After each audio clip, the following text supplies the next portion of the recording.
नमस्कार, जोहार। आप देख रहे हैं झारखंड स्वतंत्र खबर। 2024 का विधानसभा चुनाव का दूसरा चरण 20 तारीख को होना है, 20 नवंबर को।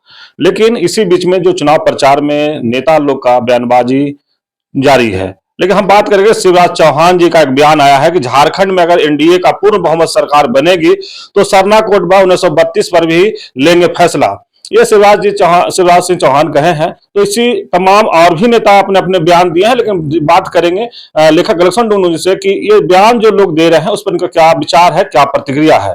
दादा जोहार। जोहार जोहार। क्या कहेंगे? सरना कोड 1932 पर ही लेंगे फैसला, ये शिवराज सिंह चौहान बोले अगर एनडीए का सरकार बनता है तो।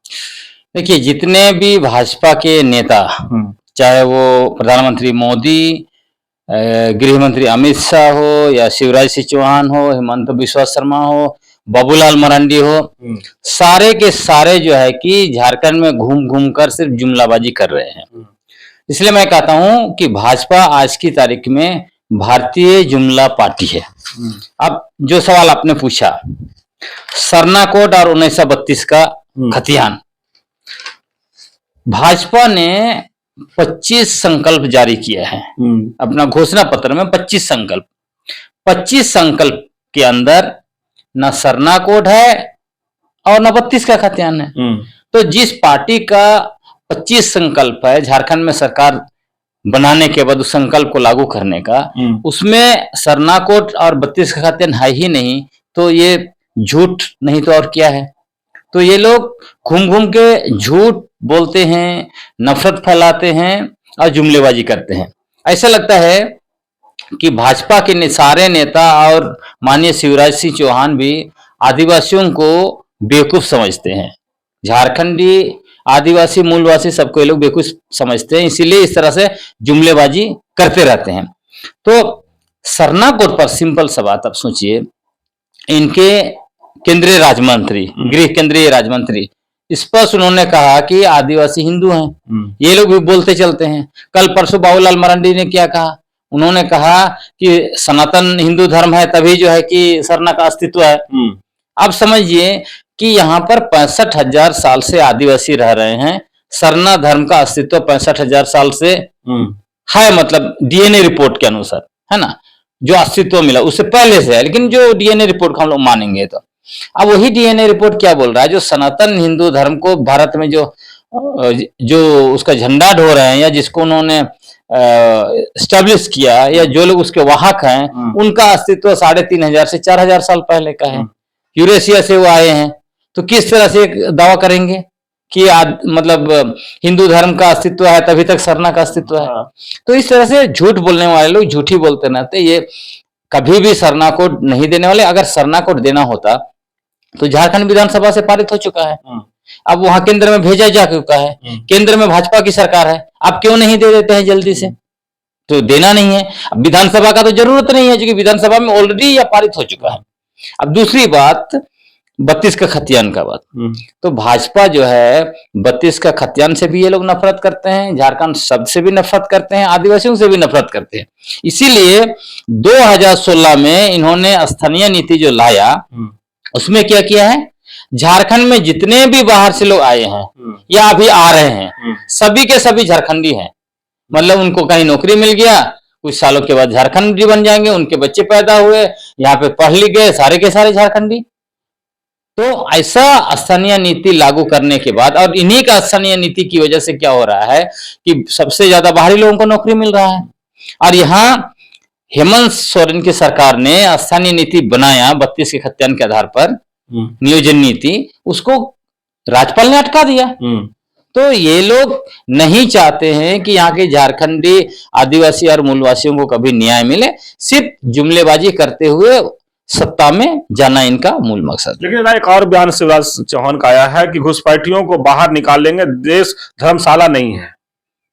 अब देखिए, 10 साल से ये जो है कि भारत सरकार चला रहे हैं भाजपा वाले लोग।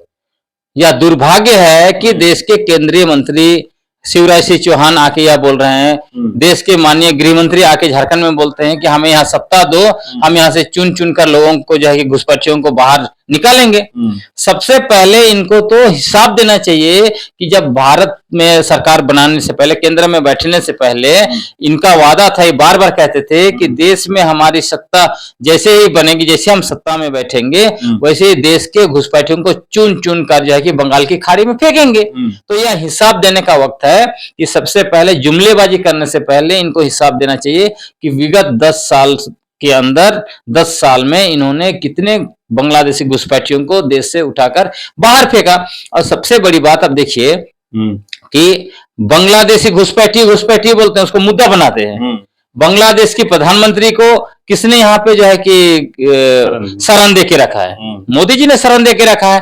और किसका व्यापार बढ़ रहा है? बांग्लादेश में बिजली क्यों दे रहे हैं? जब बांग्लादेश के लोग घुसपैठी कर रहे हैं झारखंड में, भारत में, तो आप क्यों बांग्लादेश में बिजली बेच रहे हैं? अब देखिए, आदिवासियों का जमीन लिया, आदिवासी मूलवासियों का, अडानी का वहां पे प्लांट बैठाया और सारा का सारा जो है कि बिजली बांग्लादेश को जा रहा है। मतलब बांग्लादेश का ये विकास कर रहे हैं, अडानी को जो है फायदा पहुंचा रहे हैं, उनका जो है कि धन संपत्ति इकट्ठा करवा रहे हैं, ज्यादा पैसा उनको कमाने का अवसर दे रहे हैं और यहाँ पे जुमलेबाजी कर रहे हैं।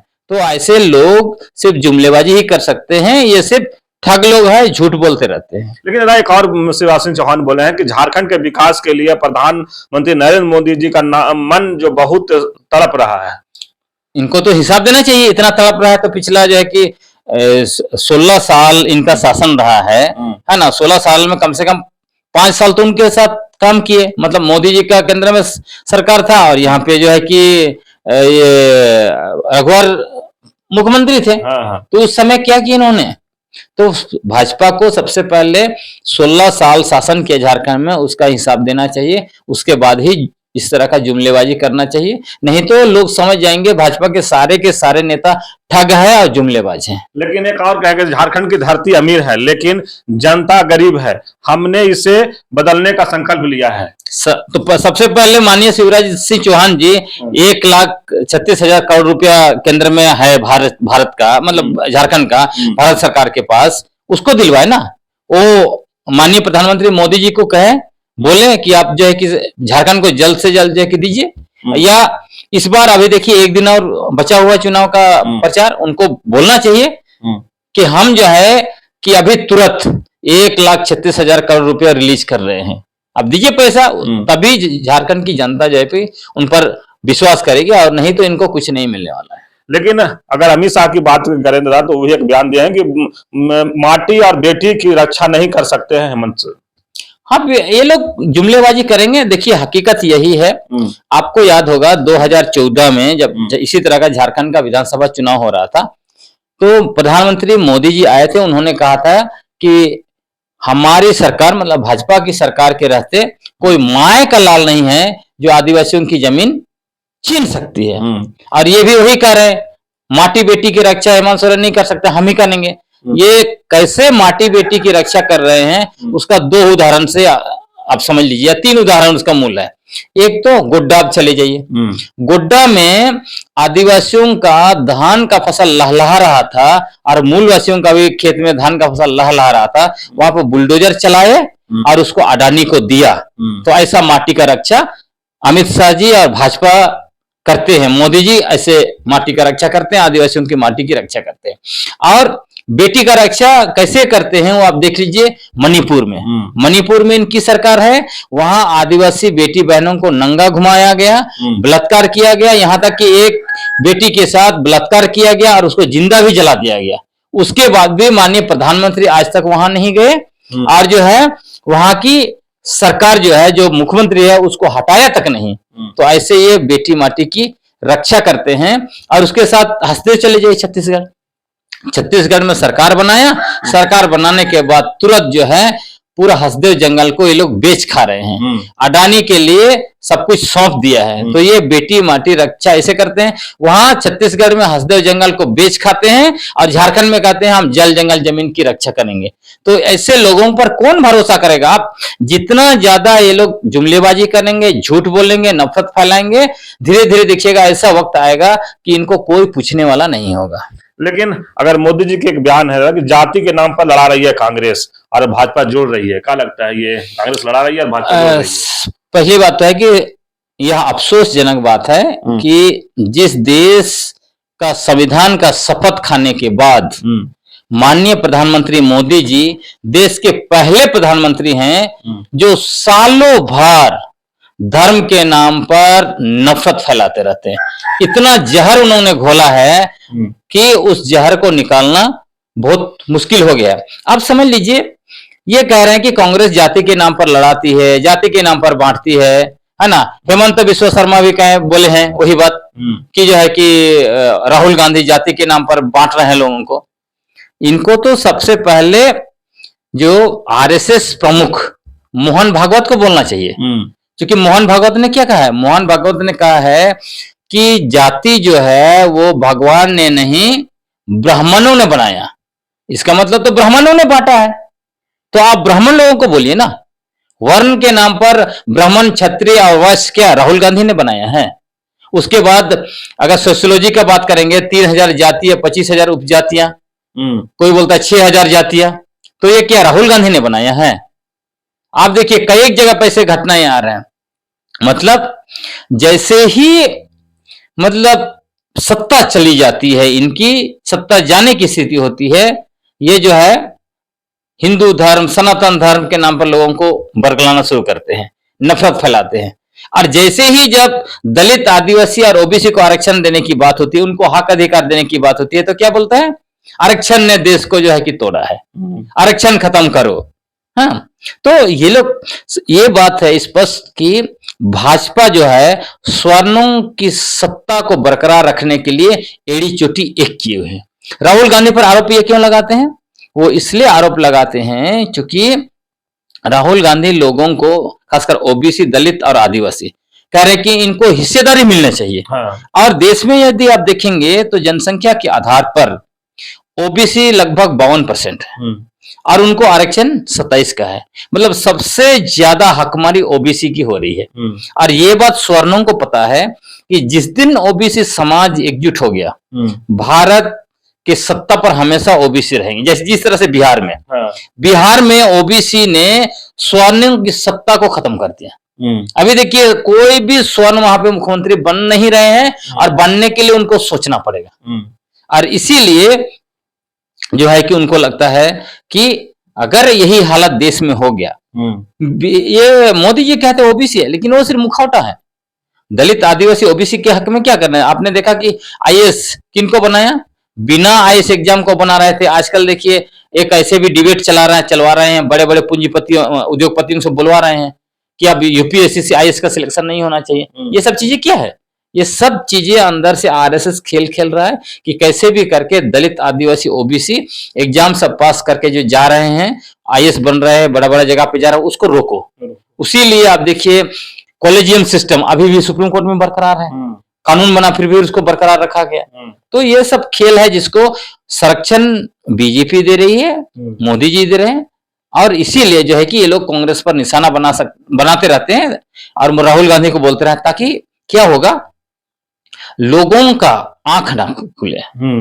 अब ओबीसी, दलित और आदिवासी का दिमाग ना खुल जाए। जब उनका दिमाग खुल जाएगा, आंख खुल जाएगा, तब तो उनको समझ में आएगा ये 15% स्वर्ण हमारा 85% लोगों का हकमारी करके रखे हैं। सारा क्रीमी लेयर, सब जगह पे क्रीमी पोस्ट पे वो बैठ के रखे हैं, कब्जा करके रखे, बड़े बड़े निर्णायक पदों पर बैठे हैं। तो ये जिस दिन रियलाइजेशन होगा, स्वर्णों की सत्ता हमेशा के लिए चली जाएगी। और इसी का डर है, इसी से भयभीत होकर बार बार ऐसे लोग बोलते हैं। लेकिन अर्जुन मुंडा का भी एक बयान आया दादा कि हेमंत सरकार ने विकास के लेकर कोई नीतिगत फैसला नहीं लिया। देखिए अर्जुन मुंडा का शासन को देख लीजिए, उन्होंने क्या किया था। जब वो सत्ता में थे, झारखंड में उन्होंने असंवैधानिक तरीके से नगर पालिका कानून को अनुसूचित क्षेत्र में लागू किया। संविधान का अनुच्छेद 243(1) स्पष्ट है कि अनुसूचित क्षेत्र में नगर पालिका की स्थापना नहीं हो सकती जब तक आप आर्टिकल 243(3) को संशोधन उसके द्वारा नहीं करते हैं। तो संशोधन हुआ नहीं, नगर पालिका कानून लागू है और नगर निगम चल रहा है। उससे क्या हो रहा है, हमारा ग्राम सभा खत्म होगा नगर पालिका इलाका में। जमीन का डबल टैक्स, आप होल्डिंग टैक्स दे रहे हैं नगर निगम को और रेवेन्यू डिपार्टमेंट को जमीन का मतलब हाँ रेवेन्यू उधर भी दे रहे हैं, उसके साथ पानी का बिजली का सब कुछ डबल दे रहे हैं। ये लोगों को समझना पड़ेगा। और इसके अलावा खासकर आदिवासियों का हकमारी हो रहा है। अभी नगर निगम में आरक्षण नहीं, रोटेशन बेसिस पर होगा। कौन किसको कौन मेयर बनेगा कोई नहीं जानता है। तो सोचिए कि इतना बड़ा अन्याय अर्जुन मुंडा ने आदिवासियों के खिलाफ किया है, उसके बाद वो कह रहे हैं कि ये एक सरकार कुछ नहीं कर रही। उसी तरह वहां खूंटी में एक तरफ ये दिखा रहे हैं कि हम जनजातीय गौरव दिवस मना रहे हैं, हम आदिवासियों को सम्मानित कर रहे हैं, लेकिन वहीं धरती आबा बिरसा मुंडा का धरती को किसने सौदा किया? मित्तल कंपनी के साथ सौदा अर्जुन मुंडा ने किया। 25,000 एकड़ जमीन मित्तल कंपनी को दे रहे थे। अगर वहां के मुंडा विरोध नहीं किए रहते तब क्या होता? टाटा नगर जैसा वहां मित्तल नगर बैठ जाता और वहां का मुंडा जो है कि खत्म हो जाते, लुप्त हो जाते। हाँ लुप्त हो जाते। आज घुसपैठिए और जो है कि ये डेमोग्राफी चेंज के लिए बोल के हल्ला मचा रहे हैं ये लोग भाजपा वाले। जिस तरह से डेमोग्राफी चेंज हुआ है जमशेदपुर में, क्यों नहीं बात करते हैं? क्योंकि जमशेदपुर में जितना बाहरी लोग आया उसके बारे में ये बात नहीं करेंगे, क्योंकि वो उनके वोटर है, उनके नेता हैं। रांची में डेमोग्राफी चेंज किस तरह से हो उसके बारे में बात नहीं करेंगे, वो हल्ला करेंगे संथाल परगना में डेमोग्राफी चेंज। तो इनके जो है ठीक उसी तरह ये लोग हैं जिस तरह से हाथी है, एक दिखाने का अलग दांत और खाने का अलग दांत।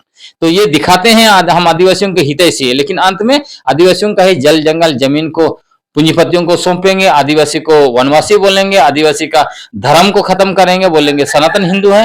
तो ये आदिवासी विरोधी लोग हैं। लेकिन दादा एक और बात बोले हैं वो कि 5 साल आदिवासी को ठगे हैं हेमंत सोरेन। जो खुद ठग है उनको पता है किसको उन्होंने ठगा है, तो इसीलिए ऐसे बोल रहे हैं। क्योंकि भाई ठगे हैं तो आपको बताना चाहिए, हवा में बोल देने से नहीं ना होगा। तो आपको बताना पड़ेगा कैसे ठगा है। तो ये लोग 16 साल क्या किया झारखंड में? 24 साल में 16 साल इन्होंने शासन किया है। 16 साल में ठगा ही ना। सबसे ज्यादा एमओयू अर्जुन मुंडा ने किया, उसके बाद सब उनके बाद में आने वाले एमओयू सबसे ज्यादा रघुवर दास। ये लोग तो एमओयू वाले हैं, औद्योगिक नीति लाते हैं, एमओयू साइन करते हैं। सारा काम इनका जो है कि आदिवासियों का जल जंगल जमीन को लूटकर पूंजीपतियों को देने का ही रहता है। लेकिन अब हेमंत बिश्व शर्मा की बात करें तो उनका एक बयान आया है कि देश की हिंदुओं को बांटना चाहते हैं राहुल, पर सफल नहीं होने देंगे। देखिए हेमंत बिश्व शर्मा जो है आज के समय में सबसे नफरती व्यक्ति हैं।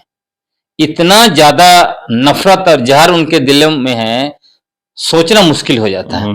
आप समझ लीजिए असम में आदिवासियों को उन्होंने न्याय दिया नहीं अभी तक। असम में 150 साल से रह रहे हैं आदिवासी, उनको एसटी का दर्जा दिया नहीं। इन्होंने 2016 में ही वादा किया था, 16 में वादा किया था कि हम जो है आदिवासियों को एसटी का दर्जा देंगे, दिया नहीं। एक आदिवासी को मुख्यमंत्री बना दिया था दिखाने के लिए, उसके बाद 21 में उन्होंने उसको भी छीन लिया।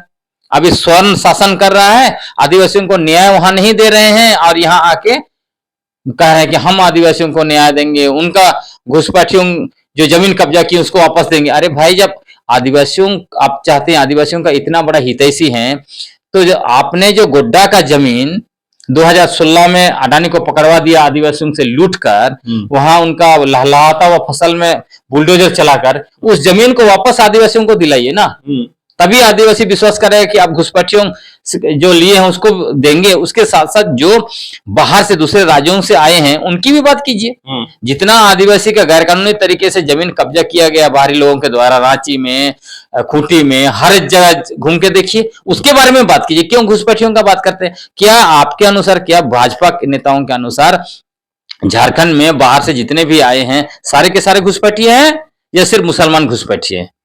लेकिन अब बात करें तो बीजेपी के नेता लोग बोले, लेकिन हेमंत सोरेन भी ये कहा है कि भाजपा इतना जहर उगलती है कि सांप भी फेल हो जाए। हाँ ये बात सही है। देखिए इसका लॉजिकल कंक्लूजन ये है कि सांप अगर काटे तो ठीक भी हो सकता है, मर भी सकता है इंसान, लेकिन सांप जो है कि इंसान को खत्म नहीं कर सकता है ना। 2-4 मरेंगे, लेकिन देखिए कितने सांप काटने के केस आते हैं, लेकिन इंसान बहुत ज्यादा जनसंख्या इंसान का चलता रहता है। लेकिन ये जो जहर फैला रहे हैं, अभी देखिए जो भाजपा नेताओं ने जिस तरह से हिंदू मुस्लिम सरना ईसाई का जहर फैलाया है, गांव गांव में आप देखिए एक एक व्यक्ति, जैसे ही कहीं भी आप जाएंगे सबसे पहले आदमी देखने लगता है कि आप क्या हैं, आप हिंदू हैं, मुसलमान हैं, अगर आदिवासी हैं तो देखिए आप सरना हैं, ईसाई हैं, मतलब इतना ज्यादा जहर, मतलब एक भाई दूसरा भाई को आदिवासी नहीं मानने को तैयार है, जबकि एक ही बाप से पैदा हुआ है दोनों। उसी तरह जो है कि एक ही यहाँ पे एक साथ खाते थे, एक साथ जीते थे, आस पड़ोस में ही। आजकल जो है कि हिंदू मुस्लिम इतना कर दिया है कि आदमी साथ में बैठना नहीं चाहता है, बात नहीं करना चाहता है। जैसे ही मुसलमानों को देखता है नफरत दिल में शुरू हो जाता है। तो इतना नफरत का जहर दिलो दिमाग में लोगों का डाल दिया इन लोगों ने कि इसको निकालना बहुत मुश्किल होगा। भारत के लिए, देश के लिए बहुत खतरनाक चीज है। आज बच्चा बच्चा के अंदर जहर जो है कि वो इन्होंने भाजपा और आरएसएस ने डाला है। तो अगर माननीय हेमंत सोरेन जी ने यह कहा है तो ये गलत नहीं कहा है, वो दिख भी रहा है। चलिए, अभी लेखक गलेक्सन डुंडुंग जी का प्रतिक्रिया सुन रहे थे। जो भाजपा के नेता लोग अभी जो चुनावी में अपने अपने बयान में जिस तरह से बोल रहे हैं उसी पर अपनी प्रतिक्रिया दे रहे थे। लेकिन हेमंत सोरेन का भी बयान पर इसने कहा कि जिस तरह से कहे हैं कि भाजपा इतना जहर उगलती है कि सांप भी फेल है। लेकिन बात करें कि जिस तरह से इन लोग अमित शाह की बात करके, माटी बेटी की बात करें कि रक्षा के लेकर के, या अर्जुन मुंडा की बात करें तो उन पर भी कहे कि अर्जुन मुंडा भी मुख्यमंत्री थे, उनके हाथ में भी सत्ता था तो क्या किए। तो तमाम जो उनके बयान पर ये प्रतिक्रिया दे रहे थे। और अब जब पूरा वीडियो को देखिएगा तो समझ लीजिएगा कि किस तरह का इनका प्रतिक्रिया रहा, क्या समझाने की कोशिश कर रहे हैं। तो इसी तरह खबर को देखने के लिए आप झारखंड स्वतंत्र खबर से जुड़े रहिए। जोहार, नमस्कार।